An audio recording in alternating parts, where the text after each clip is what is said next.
Hello, everyone. Welcome to the second term of Geometry of Mathematical Physics. I'll start the term this week with Chapter 5, U1 Gauge Theory Reloaded, in which we will revisit some of the material that you saw at the end of the previous term with Andreas, and this will serve as a reminder and will also allow me to present my conventions, which not always will be identical to those that Andreas used. And I will also make some technical and conceptual remarks. And in particular, I will slightly reformulate U1 gauge theories in a way that will be useful for the next chapter and in the rest of the term, in which we will study the generalization to non-abelian gauge groups. And along the way, I will perhaps give a few appetizer of things to come later in the term. To begin the reminder, let's start with a field theory with a U1 global symmetry, not gauge yet, but global. This is section 5.1,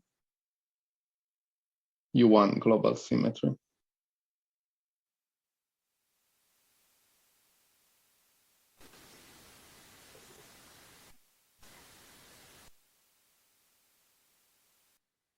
Let's consider, for simplicity, a complex scalar field, which I will call phi. And I remind you what this means is that phi is a map from our spacetime R1, 3 to the complex number, which associates to every point in spacetime a complex number phi of x. Then the action S, which is a functional of phi and its complex conjugate phi bar, which as usual is the integral over spacetime d for x of a Lagrangian density L naught, which is a function of phi bar, and their derivatives d mu phi bar. And I will take L naught to take the following form. So we'll have a kinetic term, d mu phi absolute value squared, minus a scalar potential V, which is a function of phi and phi bar. And I will assume that the scalar potential is a function U of the modulus square of phi.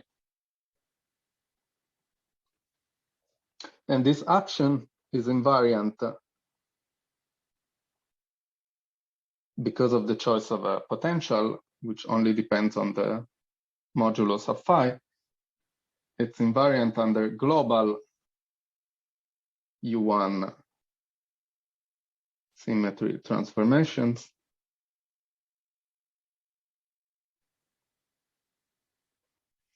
And here I will denote as G equal e to the I alpha, the generic element of the group U1, which acts on the field phi of x,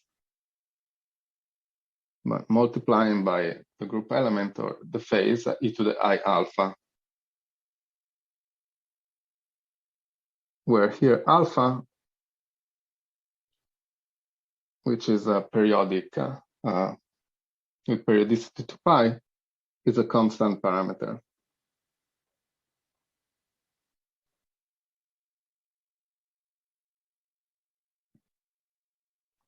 And reminder, the previous transformation means that phi is a field of charge 1.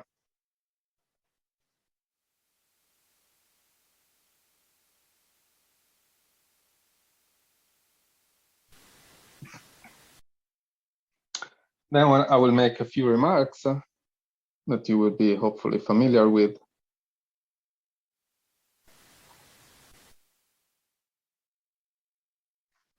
The first remark is that there exists a conserved current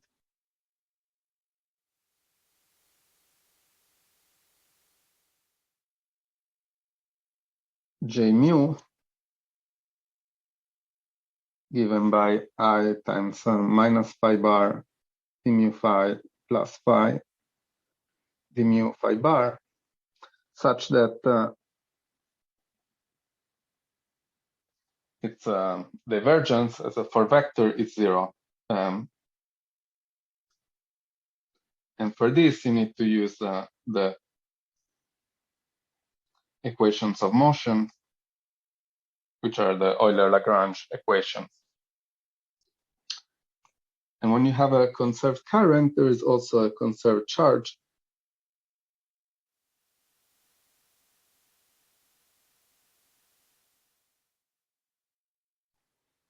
Q, which is the integral d3x of J0, such that its time derivative is 0. So this is a constant of motion.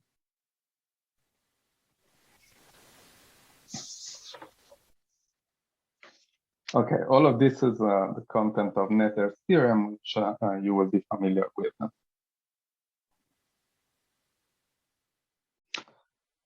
The second remark is more of a conceptual nature,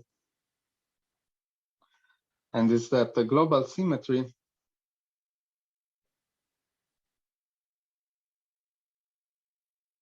relates physically distinct configurations.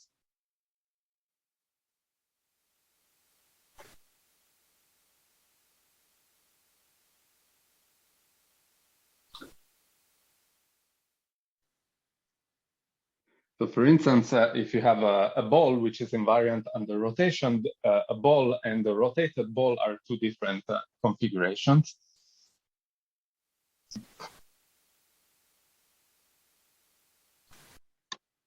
And to understand this concept, I recommend doing the following exercise.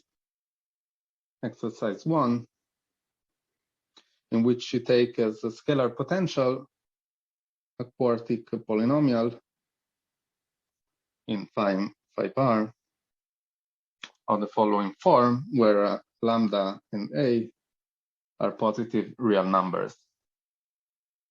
So if you try to plot this potential versus the complex phi, it will look something like this.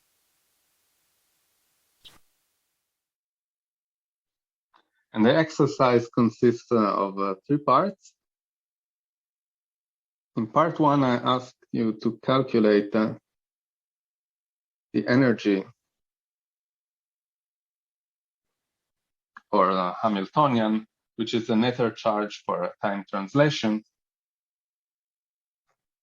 which you should find takes the form integral over space d3x of absolute value of d0 phi squared plus absolute value of di phi squared plus phi of phi bar.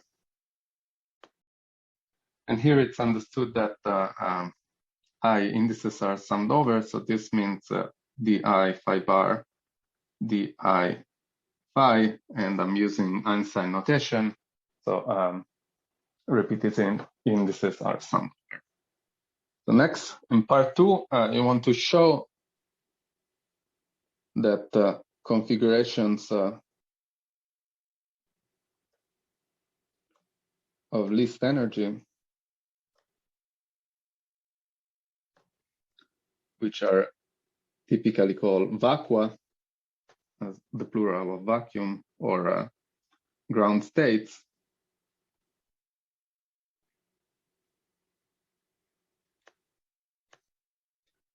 parameterize a circle S1 in field space. Finally, in part 3, you want to show that different vacua, so different points on this circle, are related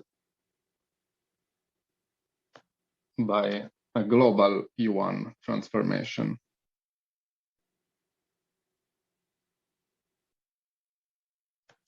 As defined above here.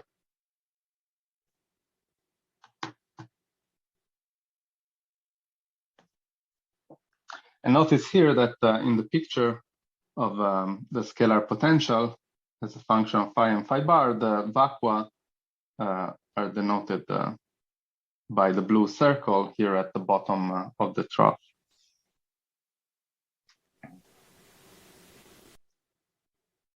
That was a quick reminder about U1 global symmetry, and now let's move on to section 5.2, where I remind you about U1 gauge symmetry. And here I'll start saying most likely something new as well. So you remember that in order to go from a global symmetry to a local or gauge symmetry, what you need to do is to promote the parameter of the U1 transformation alpha, which was a constant, to a function alpha of x of space-time.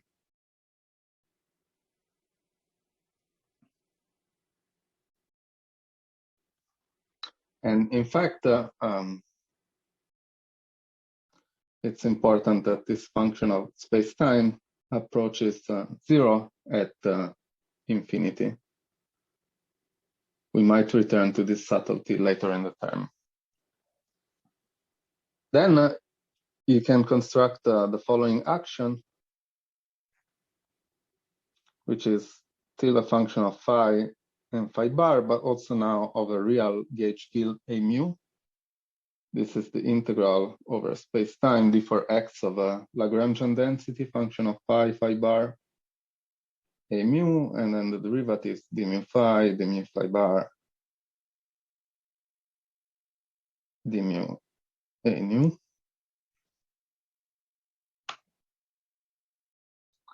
Where here the new Lagrangian is the original Lagrangian of the model invariant under U1 global symmetry L naught,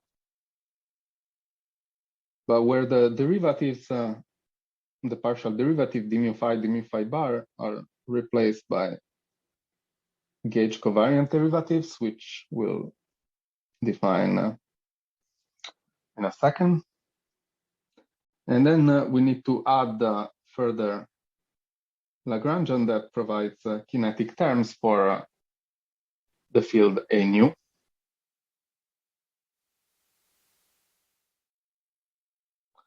Which is called the Maxwell Lagrangian. So in practice, the first term is simply the original Lagrangian with the derivatives replaced by covariant derivatives.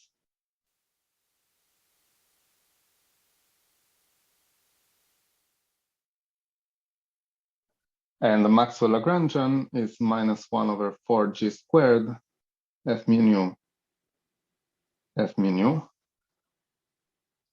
where g is called the gauge coupling, and A mu is a real gauge field.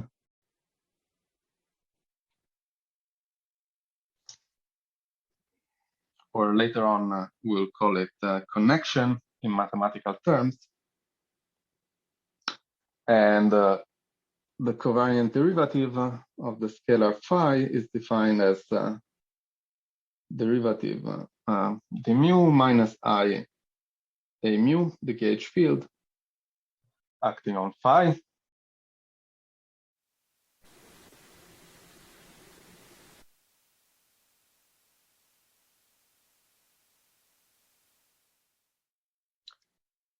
And f mu nu is d mu A nu minus d nu A mu, which is called the field strength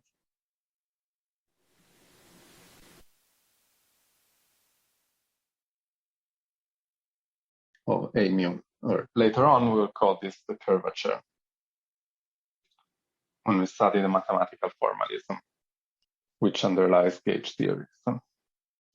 So the claim is that this action is invariant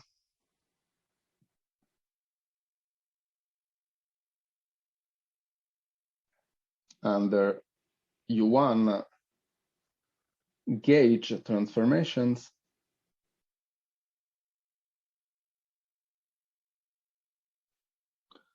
where now phi is multiplied by a phase e to the I alpha, which is now a function of x, and the gauge field transform as a mu goes to a mu plus derivative del mu of alpha.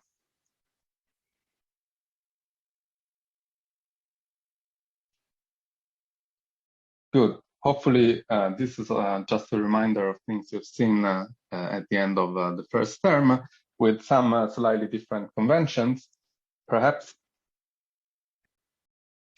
So let's not dwell too much into the slightly different conventions. Every author has different conventions. I'm using some conventions which will make my life easier later on in the term. So what I'll do today instead is to make a number of remarks about gauge theories, U1 gauge theories of the type with an action given in equation 5.4. And I'll make general comments about the gauge transformations in 5.6 and the covariant derivative and field strength in 5.5. And all these comments, suitably generalized, will also apply later on when we study non-abelian gauge theories.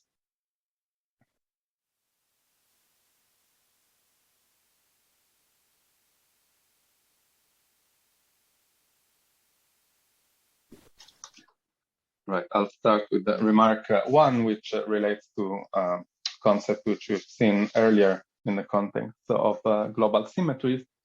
And the remark is that to linear order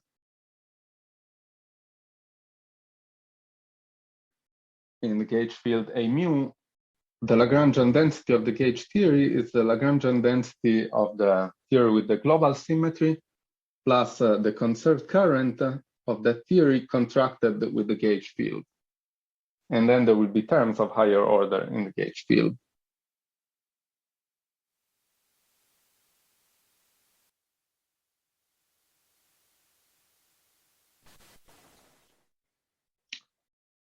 And let me mention that a common alternative normalization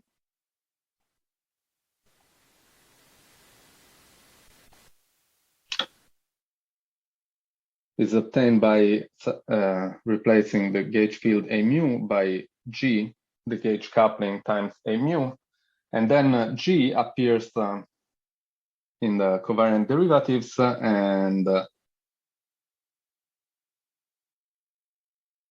the Lagrangian density of the gauge theory to linear order in the gauge field is L naught plus G times J mu A mu.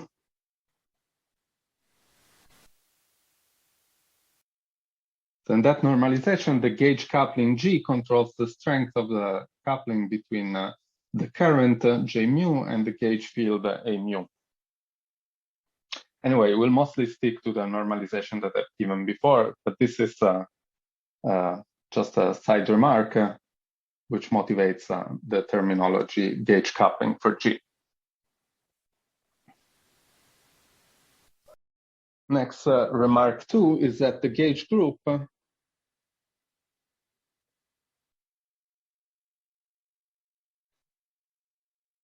which now I'll denote with curly letters, G is equal to U1, really associates a group element to each point in space-time. So we have a map from space-time R13 to the group G, which in our case is U1, and we associate to the point x mu in space-time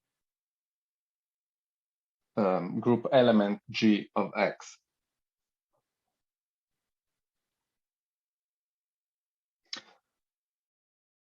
The remark is that this gauge group is really infinite dimensional.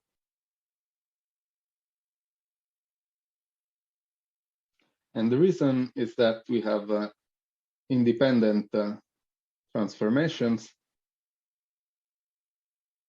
G of x at different points or different values of x. And so since there are infinitely many points in space-time, we have an infinite dimensional group, really. Good. The third remark contrasts gauge symmetry with global symmetry. So we said that global symmetry relates physically distinct configurations. On the other hand, the gauge symmetry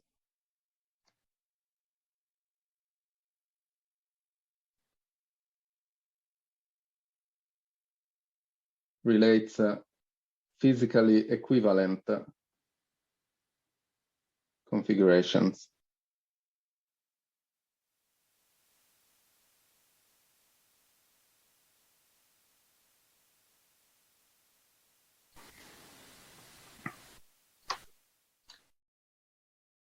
Which we need to identify.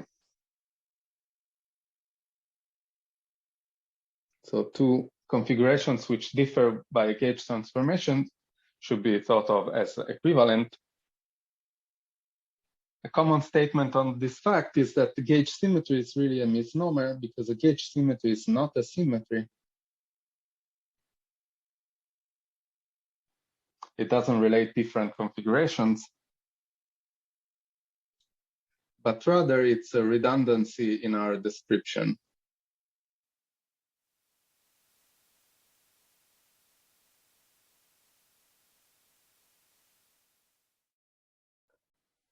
So if you want to define electromagnetism, for instance, from an action principle, then you need to introduce a gauge field, and then you have this gauge symmetry, but gauge field configurations which differ by gauge transformation lead to the same electric and magnetic fields, so the same physical fields. And this fact that gauge symmetry is really a redundancy, and therefore gauge equivalent field configurations must be identified, leads to rather non-trivial topology.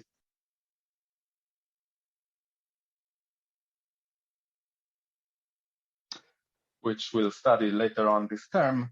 And this in turn is what guarantees the existence of solitons, which are some non-trivial field configurations, which we'll study later on. The next remark number 4, is about terminology. We say that under U1 gauge transformation,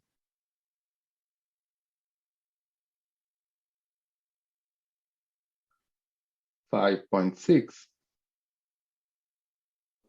Here is the U1 gauge transformation again.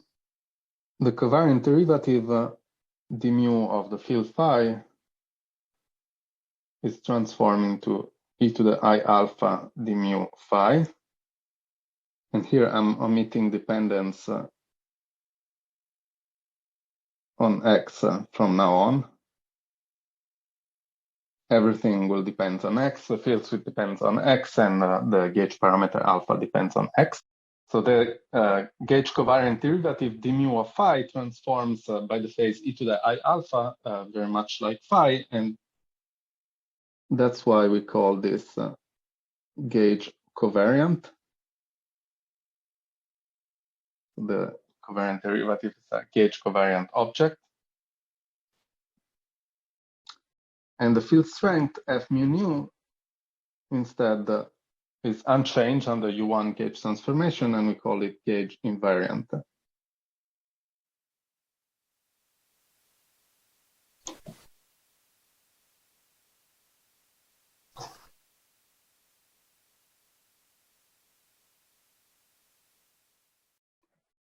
Good. Next, we get to really important conceptual remark, which is that it's useful to think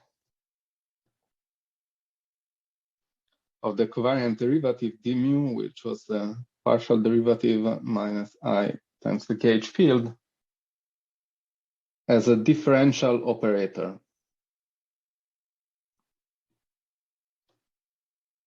So as we'll see later on, this perspective really makes our life easier. So let's spend some time understanding what this means. So this is a differential operator which acts on everything to its right.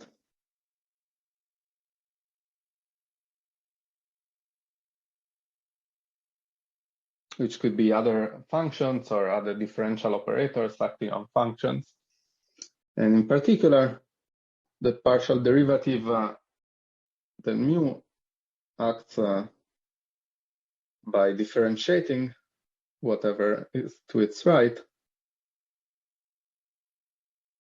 whereas a mu, which is a function of x, acts by multiplication. It multiplies whatever appears to its right. And similarly, if we have any function of x, we'll think of it as multiplying everything that appears to its right as is standard notation. Okay, why is this perspective useful? Well, if we require that under U1 gauge transformation,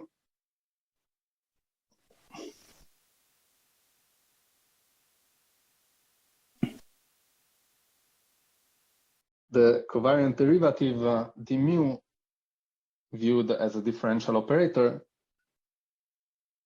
transforms into e to the I alpha d mu e to the minus I alpha, again thought of as a differential operator, so that acts on functions which appear to its right. And this requirement is useful because then the covariant derivative acting on phi transforms into the transform covariant derivative, so e to the I alpha d mu e to the minus I alpha, which acts on the transformed version of phi, which is e to the I alpha phi. Now e to the minus I alpha and e to the I alpha cancel out, and so we reproduce the gauge transformation of the covariant derivative of the field phi. This is motivation for 5.10. Now the claim is that the gauge transformation of the covariant derivative in 5.10, thought of as differential operator, implies the gauge transformation of the gauge field, that A mu goes to A mu plus d mu alpha that we've introduced before.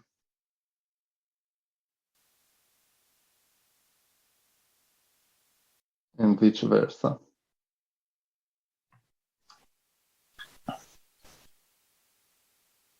All right, so I'll get to the proof in a second.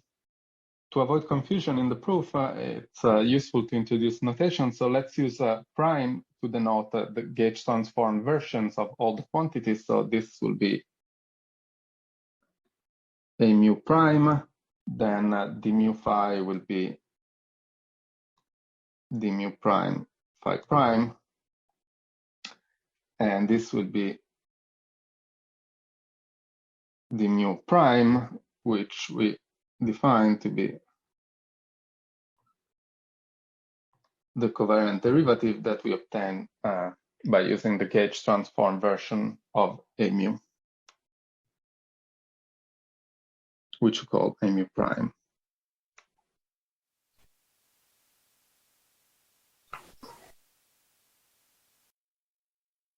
Okay, so here's the proof. And I'll prove only one of the two implications, namely that 5.10 implies 5.12. So we start with the covariant derivative E mu, which is partial mu minus I A mu. And then under a gauge transformation, this goes into its gauge transform d prime mu, which is defined to be del mu minus I A prime mu, the gauge transform field. And now using 5.10, we're told that this is e to the I alpha times the gauge covariant derivative before the gauge transformation. That's del mu minus I A mu. And then we have e to the minus I alpha. Okay, now we think of this as usual as a differential operator, but really the only differential bit in this operator is the partial derivative with respect to x mu, which appears here. Everything else is simply a function of x, which simply multiplies everything to its right. Okay, and now what happens when we apply the derivative d mu to everything that appears to its right? Well, it can either act on e to the minus I alpha, or it can act on whatever appears to its right. If you're confused by this, just apply d prime mu to a smooth test function, call it f of x, and go through the algebra.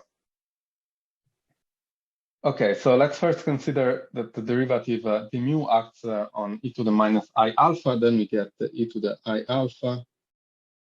That's the partial derivative with respect to x mu, which hits e to the minus I alpha.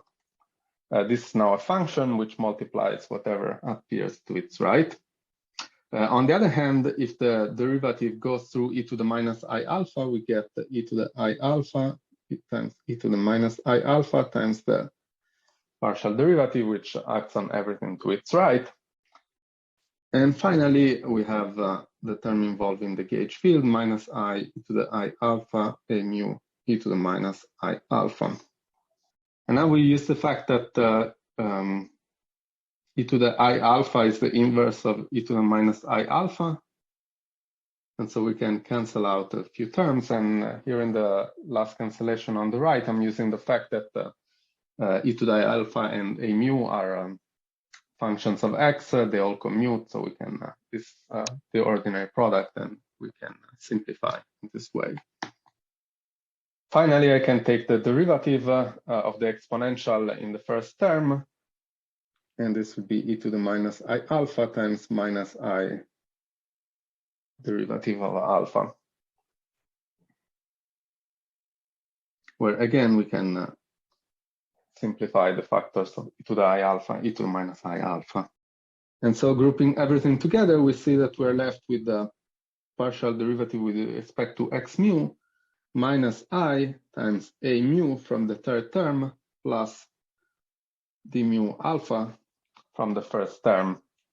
So identifying the beginning of the expression here with the final result, we find that a mu indeed goes to a prime mu, which is a mu plus d mu alpha. And this proves the implication. I'll leave the implication in the opposite direction as an exercise. But in fact, this is an exercise that you did in term 1, so this will just be a reminder. Now we can take this further and note the following.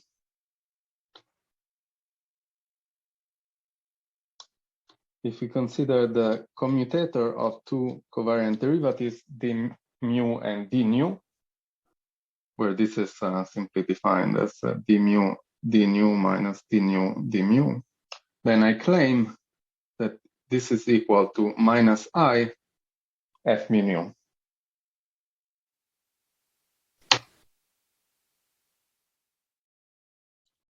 So the field strength f mu nu controls the non-commutativity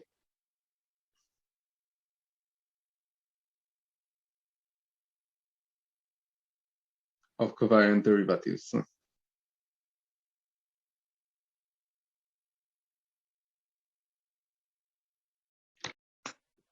We'll see more about this later when we study the mathematical formulation of gauge theories, and in particular we'll study curvatures, which is what we will call field strength in that context. Okay, so 5.13 is rather important, but I'll leave the proof to you as an exercise. This is exercise 2 in the problem sheet for the epiphany term.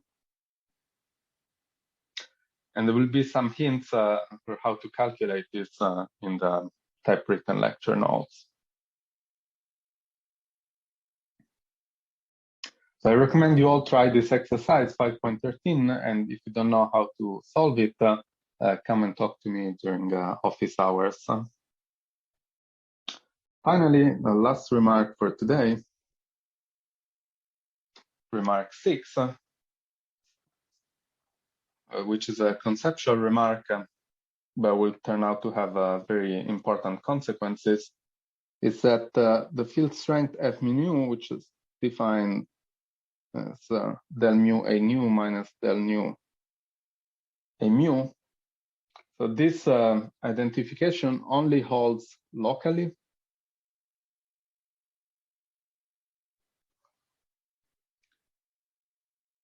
namely in a patch.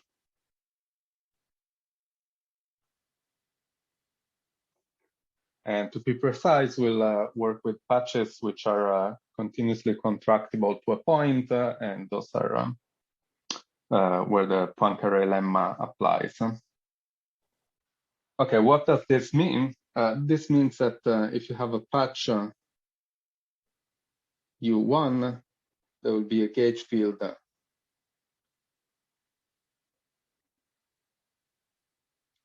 A1 mu, and in patch U2, there will be a gauge field A mu 2, and on the overlap of the two patches, both gauge fields are defined, but they're related in general by a gauge transformation. So the gauge field in patch 1 can be expressed as the gauge transformed version of the gauge field in patch 2,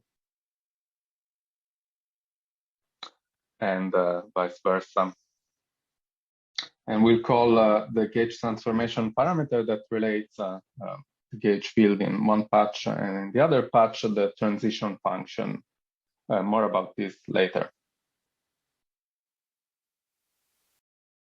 And we'll study later in the term that an instance in which this fact is important, well, there will be several instances in which this remark is important. In fact, essentially, most of the second term is devoted to understanding this remark much better. To give you an appetizer, at some point we'll be interested in considering space-time,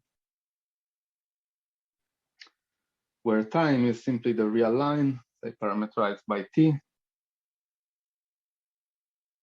whereas space, we might consider the full three-dimensional space minus a point p. So it turns out that this space-time is contractible to a two-sphere surrounding the point P. I will explain this in detail later.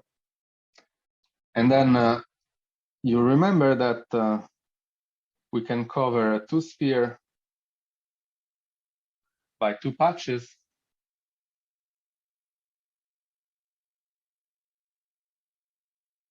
The patch 1, which covers the North Pole and goes slightly south of the equator.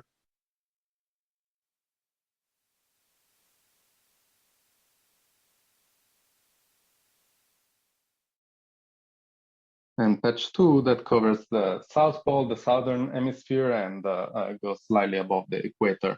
Then there is an overlap region here around the equator. And there will be a gauge field in the northern patch, a gauge field in the southern patch, and the two gauge fields will be related by a gauge transformation of this type on the overlap around the equator. And what we'll learn later in the term is that this leads to the formulation of magnetic monopoles, which in this case simply means that there will be a magnetic point-like charge at point P in space.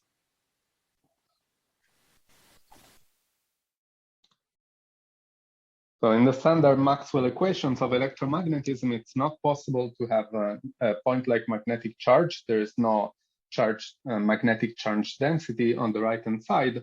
But if you use a topology and the geometry of the gauge field, which is behind this remark that we'll study in great detail in the rest of the term, then you discover that actually you can allow for point-like magnetic charges.